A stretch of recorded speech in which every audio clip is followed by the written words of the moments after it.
जय Hind and hello guys, स्वागत है आपका आपके अपने YouTube चैनल ज्ञानदेव होस्ट में। और इस वीडियो में मैं आपको बताने वाला हूं IBPS clerk 14 edition online form 2024 के बारे में कि कैसे आपको ये फॉर्म फिलअप करना है। यहां पर आपको रसन से लेकर प्रिंट तक सभी स्टेप की पूरी जानकारी बहुत ही अच्छे से दी जाएगी, जिसको वॉच करके आप इस फॉर्म के अंदर कोई भी मिस्टेक नहीं करेंगे। तो वीडियो को आपको पूरा देखना है। अब चलिए शुरू करते हैं। गाइज, वीडियो के डिस्क्रिप्शन में मैंने आपको हमारी वेबसाइट का लिंक दिया है। लिंक आप ओपन करेंगे तो आपको यहां पर इस वैकेंसी की जानकारी जानने को मिलेगी, जहां पर आप एज लिमिट जानेंगे, एनी डिग्री कैंडिडेट अप्लाई कर सकते हैं, एप्लीकेशन फीस क्या है वो आप देखेंगे, फॉर्म आप लोग 21 जुलाई 2024 तक भर पाएंगे। स्टेट वाइज वैकेंसी भी यहां पर आपको दी गई है। ये सभी जानकारी चेक करने के बाद आप इंपोर्टेंट लिंक के सेक्शन में आकर के अप्लाई ऑनलाइन लिंक ओपन करेंगे, फिर आपके सामने वेबसाइट आ जाएगी। अब यहां पर आ जाने के बाद में क्लिक हियर फॉर न्यू रसन, इसके ऊपर आप क्लिक करेंगे। नाउ गाइज, आपको यहां पर आपकी इंफॉर्मेशन देनी है। तो आप यहां पर जो भी नाम दे रहे हैं, आपको पहले ही बोला है कि ये वो नाम आपका जो आपकी डेट ऑफ बर्थ का प्रूफ है उसके अंदर होना चाहिए। तो बोला है कि फोटो आईडी डीओबी ETC उसमें वो नाम आपका मैच करना चाहिए जो कि आप यहां पर भरेंगे। तो आप यहां पर पहले आपका फर्स्ट नेम डालेंगे, फिर फर्स्ट नेम को दोबारा डाल करके वेरीफाई कर देंगे। अगर मिडिल नेम है तो डालेंगे, नहीं तो खाली छोड़ देंगे। उसके बाद आप यहां पर लास्ट नेम एंटर कीजिए, लास्ट नेम को दोबारा डाल करके वेरीफाई कर दीजिए। एंड देन आप मोबाइल नंबर डालिए जो कि आप रजिस्टर करना चाहते हैं, नंबर को दोबारा डाल करके वेरीफाई कर दीजिए। फिर कोई अन्य नंबर आप देना चाहते तो दे दीजिए, नहीं तो आप इस ऑप्शन को खाली भी छोड़ सकते हैं। उसके बाद आप यहां पर आपकी ईमेल आईडी में @ से पहले जो भी आता है वो आप यहां पर लिखिएगा और फिर सेलेक्ट कीजिए कि आपकी ईमेल आईडी किस डोमेन पर है। जैसे कि मेरी ईमेल आईडी gmail.com पर है तो मैं यहां पर gmail.com सेलेक्ट कर लूंगा। अब आपको अपनी पूरी ईमेल आईडी यहां पर डालनी है, ये सिक्योरिटी कोड डालना है और उसके बाद सेव एंड नेक्स्ट के ऊपर क्लिक करना है। नाउ गाइज, आप यहां पर देखेंगे कि जो आपका रसन है वो कंप्लीट हो चुका है और आपको रसन नंबर एंड पासवर्ड की जानकारी आपके डिस्प्ले के ऊपर दी गई है। सेम जानकारी आपको यहां पर ईमेल और मैसेज के माध्यम से सेंड कर दी गई है। अभी आप इस सेक्शन के अंदर आपका फोटो एंड सिग्नेचर अपलोड करेंगे। फोटो एंड सिग्नेचर की क्या क्या गाइडलाइंस है वो आप यहां पर देख सकते हैं। फोटोग्राफ कैप्चर करने का तरीका भी, अब यहां पर आप लाइव फोटो भी अपलोड करते हैं। थंब इंप्रेशन का पिक्सल क्या होना चाहिए, साइज कितना होना चाहिए, हैंड रिटन डिक्लेरेशन का क्या डायमेंशन रहना चाहिए और हैंड रिटन डिक्लेरेशन में आपको क्या लाइन लिखनी है वो भी आप यहां पर देख सकते हैं। तो अभी आपको क्या करना है, आप यहां पर आइए। पहले तो आपको यहां पर आपका जो फोटो आपकी डिवाइस के अंदर सेव है वो अपलोड करना है। तो मैं इस फॉर्म को डेमो के लिए भरा हूं। मैं यहां पर एक रैंडम फाइल सेलेक्ट करता हूं और मैं इसको यहां से ओपन करके आपको दिखाता हूं। ये यहां पर फोटो आ चुका है जो आप फोटो सेलेक्ट किए हो। उसके बाद है आपको यहां पर एक लाइव फोटो कैप्चर करना है। अगर आप वेबसाइट के माध्यम से, क्रोम के माध्यम से फॉर्म को भर रहे हैं तो आप यहां पर कैप्चर फोटो इसके ऊपर क्लिक करेंगे। अगर आपको इसमें कोई इशू आ रहा है तो आप यहां पर अपने मोबाइल से इस कोड को स्कैन कर लीजिएगा और फिर आप दूसरे तरीके से भी अपना फोटो यहां पर लाइव अपलोड कर सकते हैं। गाइज, अगर आपने अभी तक वीडियो को लाइक नहीं किया, फटाफट से वीडियो को लाइक कर दीजिए, क्योंकि यार मैं आपके लिए स्पेशल एफर्ट करके रात में ही ये वीडियो बना रहा हूं। आप देख सकते हैं मंडे 1 जुलाई 2024 और आप टाइम भी देख सकते हैं। तो अगर आपको लगता है कि वो स्पेशल एफर्ट कर रहा हूं तो वीडियो को लाइक कर दीजिएगा। अभी बात करते हैं कैप्चर फोटो अपलोड करने की। तो आप कैप्चर फोटो इसके ऊपर क्लिक कीजिए, फिर आप यहां पर देखेंगे कि आपका कैमरा ऑन हो जाएगा। अब आप यहां पर इसमें रेड बॉक्स में अपना फेस एडजस्ट कीजिए और कैप्चर के ऊपर क्लिक कर दीजिए। अब गाइज, यहां पर आप नीचे की तरफ आएंगे और आपको I confirm that this is my valid photo इसके ऊपर टिक कीजिए और उसके बाद में आप यहां पर चूज फाइल के ऊपर क्लिक करके जहां पर आपकी साइन की फाइल है वो फाइल आपको सिलेक्ट करनी है। एंड देन आप यहां पर इसको ओपन करेंगे और ओपन करने के बाद आपका साइन यहां पर आ जाएगा और फिर आप इसके ऊपर टिक करके इसको वेरीफाई करेंगे और एन आप नेक्स्ट के ऊपर क्लिक करेंगे। इसके बाद यहाँ पर फॉर्म की बेसिक डिटेल आएगी। तो आप बताइए कि आपकी कास्ट कैटेगरी कौन सी है, जनरल, EWS, OBC जो भी है वो आप यहाँ पर सेलेक्ट कर लीजिए। क्या आप विकलांग है? अगर आप विकलांग है और आपकी विकलांगता 40% है उससे ज़्यादा है तो यस करिए, नहीं तो आपको नो करना है। अगर आप विकलांग नहीं है तो आपके सामने ये ऑप्शन एक्टिव नहीं होंगे। फिर एक और ऑप्शन आएगा यहाँ पर, are you eligible to use this services of scribe, यानी कि अगर आपको विकलांग है कोई प्रॉब्लम और आपको स्क्राइब चाहिए, या फिर आप जो ये एक्ट यहाँ पर दिया गया है इस एक्ट के अंडर आते हैं, विकलांग है, आपको लिखने में कोई प्रॉब्लम है, डिफिकल्टी है, तो आप यस करिए, नहीं तो आपको यहाँ पर भी नो करना है। फिर आएंगे कि क्या आप उस फैमिली से बिलोंग करते हैं जो कि 1984 दंगे के अंदर मारी गई थी, अगर हाँ तो यस, नहीं तो आपको नो करना है। क्या आपका रिलीजन कौन सा है, रिलीजन आप यहाँ पर सेलेक्ट कर ले। क्या आप रिलीजियस माइनॉरिटी से आते हैं, अगर हाँ तो यस, नहीं तो आप नो करेंगे। अगर आप एक्स सर्विसमैन है तो आप यहाँ पर यस करिए, नहीं तो आपको नो करना है। फिर क्या आप एक डिसेबल्ड एक्स सर्विसमैन है, अगर हाँ तो यस, नहीं तो आपको नो करना है। उसके बाद में क्या आप एक डिपेंडेंट है जो कि जो सर्विस में रहते हुए शहीद हो गए थे, अगर हाँ तो यस, नहीं तो आपको नो करना है। इसके बाद सवाल आता है कि क्या आप जो छूट मिलती है window divorced women judicially separated उससे है, आप इस कैटेगरी से बिलोंग करते हैं, अगर हाँ तो आपको यस करना है, नहीं तो आप नो करेंगे।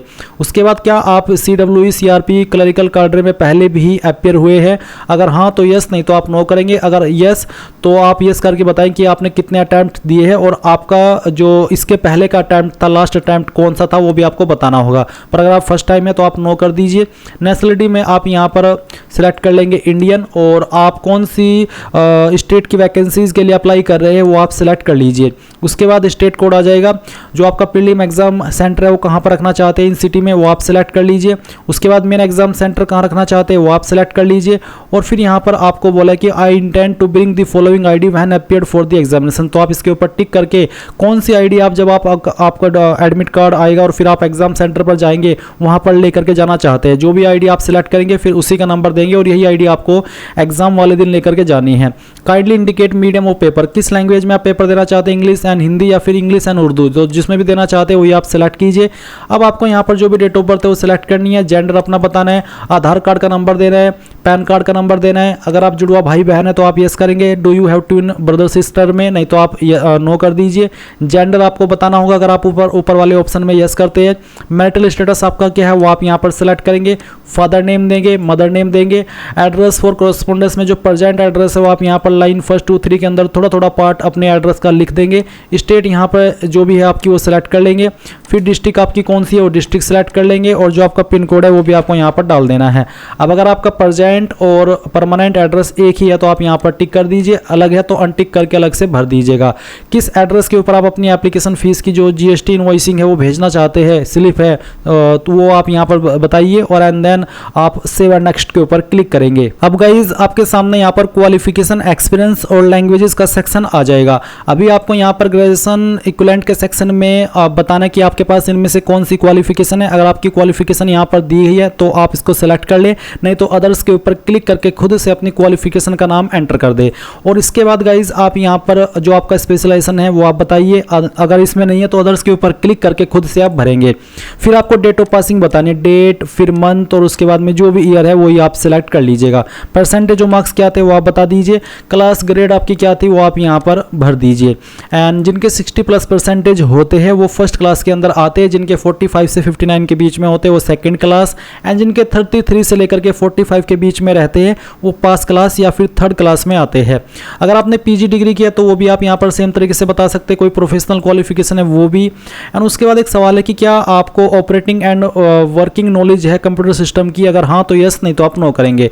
यस करते तो फिर आपको बताना कि किस तरह से है। सर्टिफिकेट है कोई, जैसे कि अगर आप सर्टिफिकेट इन तो बताएंगे कंप्यूटर ऑपरेशन या फिर कंप्यूटर लैंग्वेज। डिप्लोमा इन किस में है वो, डिग्री इन स्टडी, या अगर आपने 10वीं या 12वीं के अंदर वन ऑफ सब्जेक्ट कंप्यूटर को पढ़ा है तो फिर आप ये वाला ऑप्शन सेलेक्ट करके बताएंगे कंप्यूटर एज ए सब्जेक्ट या फिर IT एज ए सब्जेक्ट, तो जो भी है वो आप यहाँ पर सिलेक्ट कर लेंगे। उसके बाद गाइज आप नीचे आएंगे, यहाँ पर प्रेजेंटली वर्किंग, अगर आप करंटली काम करें तो यस करिए, नहीं तो आपको नो करना है। और नीचे एक्सपीरियंस का ऑप्शन है, अगर आपके पास एक्सपीरियंस है तो आप नेम ऑफ द एम्प्लॉयर के अंदर बैंक का नाम या कंपनी का नाम देंगे जहाँ पर आपने काम किया है, डेजिग्नेशन के अंदर पोस्ट का नाम, फिर यहाँ पर वो आप डेट मंथ ईयर बताएंगे जब आपने जॉब ज्वाइन की थी, और 2 के नीचे वो डेट मंथ ईयर बताएंगे जब आपने जॉब छोड़ी थी। नेचर ऑफ ड्यूटीज बताएंगे कि किस तरह का काम था, क्यों जॉब छोड़ी वो आप बता देंगे। उसके बाद आता है अदर डिटेल, PET में बी कंडक्टेड इन ऑनलाइन और ऑफलाइन, यानी कि जो प्री एग्जाम ट्रेनिंग मिलती है जो SC ST OBC को मिलती है और रिलीजियस माइनॉरिटी कम्युनिटी को मिलती है, क्या आप वो लेने के लिए इच्छुक है, अगर हाँ तो यस, नहीं तो आप नो करेंगे। यस करने पर आपको बताना कि आप किस लोकेशन पर लेना चाहते हैं उस ट्रेनिंग को, वो आप यहाँ पर सेलेक्ट कर लीजिए। उसके बाद गाइज यहाँ पर आपको लैंग्वेज बताना है कौन कौन सी लैंग्वेज आती है, जैसे कि मैं हिंदी सेलेक्ट किया हूँ, फिर मुझे पढ़नी आती है, लिखनी आती है और बोलनी आती है। उसके बाद जो आपको सेकंड लैंग्वेज आती है वो आप बताएंगे, इस तरह से पढ़नी आती है, लिखनी आती है और बोलनी आती है। एंड उसके बाद गाइज यहाँ पर तीसरी लैंग्वेज अगर कोई आती है तो अदर्स के ऊपर क्लिक करके उस लैंग्वेज को आप यहाँ पर लिखिए और उसका स्टेटस भी सेम तरीके से टिक करके बताइए, एंड देन आप सेव एंड नेक्स्ट के ऊपर क्लिक कीजिए। अब आपके सामने बैंक प्रेफरेंसेस का ऑप्शन है, तो आप बताइए कि किस बैंक को आप पहले नंबर पर प्रेफरेंस देना चाहते हैं अगर आपका सिलेक्शन होता है। तो चलिए मैं यहाँ पर अपनी चॉइसेस के अकॉर्डिंग प्रेफरेंसेस को दे रहा हूँ, तो आप भी इसी तरह से आपकी जो चॉइसेस है वो देंगे। एंड उसके बाद आप यहाँ पर सेव एंड नेक्स्ट के ऊपर क्लिक करेंगे। अब आपने जो भी जानकारी शुरू से लेकर अभी तक भरी है उसका प्रीव्यू है। आप सभी जानकारी को चेक करते हुए नीचे की तरफ आइए, यहाँ पर आई एग्री के ऊपर क्लिक कीजिए। सेकंड ऑप्शन पर आपको टिक करना है कि मैं कंफर्म करता हूँ मेरा नाम जो मैंने फॉर्म के अंदर भरा है वो और जो आईडी के अंदर है वो सेम है, तो आप सेकंड ऑप्शन के ऊपर टिक करेंगे। पर अगर आपका नाम जो आपने फॉर्म के अंदर भरा है वो अलग है और जो आपकी आईडीज है डॉक्यूमेंट है उसमें अलग है, तो आपको तीसरा ऑप्शन टिक करना होगा, दूसरा नहीं करना है। अब आप कंप्लीट रजिस्ट्रेशन के ऊपर क्लिक करेंगे और यहाँ से ओके कर देंगे।